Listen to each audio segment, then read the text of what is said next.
Thank you, Mr. Chairman. Hello, thank you for inviting me to speak today. My name is Alicia Kozakiewicz. A Pittsburgh resident, I am 19 years old and a sophomore in college. And for the benefit of those of you who don't remember those headlines, I am that 13-year-old girl who was lured by an internet predator, transported across state lines to Virginia, in fact, not so very far from here, and enslaved by a sadistic pedophile monster. The authorities told my parents that the odds were 1,000,000 to 1 against my recovery. But I was the exception. I got the miracle. I was rescued. So why me? Because I was blessed by the simple fact that I live in Pittsburgh, where one of the very best cybercrime task forces was created, and because I was enslaved in Virginia, where one of the best Internet Crimes Against Children task force, or ICATs, exists. Because they had the training, the knowledge, and the expertise to find that needle in the haystack. That was a lost little girl.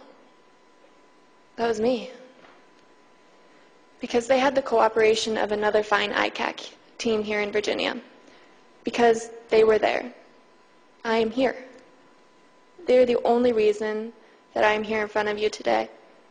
But I want you to know that I am not up here alone. Beside me, there are so many young girls whose stories will never be heard because they are dead, possibly enslaved, or just too terrified to speak out. When I speak, what I say is for all of us who exist in pain and fear and sometimes even shame, and for those of us who have been silenced by the grave. So I guess you need to know how it happened and why I let it happen to me. I want you to stop thinking that right now. As one young girl said, just because someone leaves without a struggle doesn't mean that they left willingly. It's been 5 years, and I've just begun to answer that question myself. I know that many of you perceive that those of us who have been lured via the internet as being the stereotypical troubled wild child. Drugs, broken families, searching for love you can't find at home. Nothing could be further from the truth. Many of us were the shy children, the wallflowers, not necessarily the geeks or the freaks, just not the partiers. And sometimes, as in my case, those that were very shy. The internet provides a type of anonymity that allows the timid child to miraculously transform themselves. They are suddenly able to act without the fears that have constricted their daily lives. Take myself, for example. So, in an attempt to impart some clarity here, let me start at the beginning. Pick a teenage girl, any one of us, and we'll be suffering agonies over at least one, and probably more of these situations. Imagine your 13th birthday was last month, and for some ridiculous reason, your parents still think you are a child. You're sitting home, bored and lonely, because your best friend just decided that you're not so cool anymore, and your other best friend has moved far, far away. That person you have an unbelievable crush on, they think you are the biggest geek. You have a D in algebra, despite your best efforts, and you won't be making the honor roll this semester. And nobody understands anything at all. Nobody ever will. You are alone in this world, and you're so bored, so lonely, that you're online, just chatting. So let me start closer to the beginning. I was 13. I was a good student. I had a few good friends. I had the most wonderful, loving, and supportive family a child could ever ask for. And yet, at 13, we change. We question everything, especially ourselves. I was that typical bored, shy, and lonely child, just looking for something to do. In the beginning, I chatted for months with Christine, a beautiful red-haired 14-year-old girl who just understood me all too well. We became the very best of friends, and we shared all of our thoughts, all of our intimate girlhood secrets. There was nothing that she didn't know about me, and we traded our school pictures. Too bad that hers were fake. Yeah, Christine was really a middle-aged pervert named John. And he had lots of practice at his little masquerade because he had it all down. The abbreviations, the music, the slang, the clothes. He knew it all. I never had a chance. Because these perverts, they congregate on the net. They pass their little girlfriends around to each other, and they share technique, and they boast of their conquests. John/Christine was to introduce me to a great friend of hers. This man was to be my abductor, my torturer, and he was my dearest friend. My relationship online with Tyree grew slowly, over a period of about 6 months. He was courteous and interesting and subtle. He was thoughtful and gentle and nice, and of course, entirely deceptive. And so we became friends. Slowly, imperceptibly, he led me into more intimate conversation. I never even realized that our chats had become more intimate. So we just talked about everything, not just about sex. He was interested in me as a person, my thoughts, my goals, my relationship with friends and family members. He gave me adult advice and always took my side, and that was just what I needed. School was, well, it was school. Mean girls and nasty boys and everyone trying to be all that they're not. And my family and I were very close, but we didn't always see eye to eye about everything. Sometimes they just seemed to still think that I was still a child. But there was always my secret special friend, and I could count on him to see things my way. He was my confidant, and I wanted to tell him personal things, or parrot those things that he wanted to hear from me, whatever gibberish they were. And so I did, always online, always ready to talk, always on my side. It was the most comforting thing imaginable. And soon I felt an obligation to return this time, to always be there for him to the exclusion of everything else. He became that someone I believed I needed, the only one I could depend on to understand the real me. He had separated me from my support structures. I was alone. Somehow in this process of grooming me, he had changed me, had destroyed my ability to reason. Was I crazy? No. Was I brainwashed? Entirely. Today, I think, how could it have happened? Where was my reason? Where was my sanity? That girl who walked out into the coldest, iciest night of the year to meet the madman, that wasn't me. And yet, somehow it was. He took me apart and put me back together, and bit by bit, day by day, bite by bite.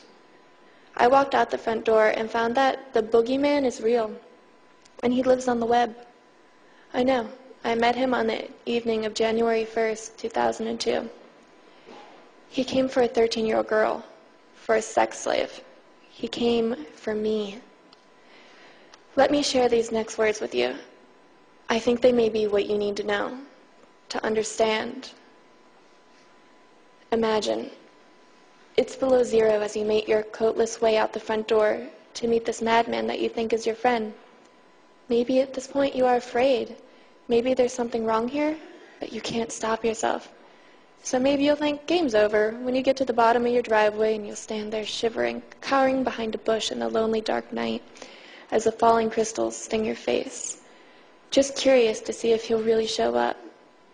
You're not really going to leave with him. Probably you won't even reveal yourself to him. But he is your friend, your best friend. Maybe you'll just be polite and say hi. But then, somehow, wait a minute, you don't remember walking over to the car, do you? And yet, suddenly, you're in the car, terrified, and he's grabbing onto your hand and crushing it, and you cry out, but there's no one to hear. And you know, this is not your friend. It's some crazy fat pervert who threatens to put you in the trunk if you make another noise, give him any trouble. So you stay quiet, real quiet. And somehow you survive the long, terrifying ride to the unknown, each moment taking you further away from your home, from everyone who loves you, who might have saved you. You realize that you're about to die horribly.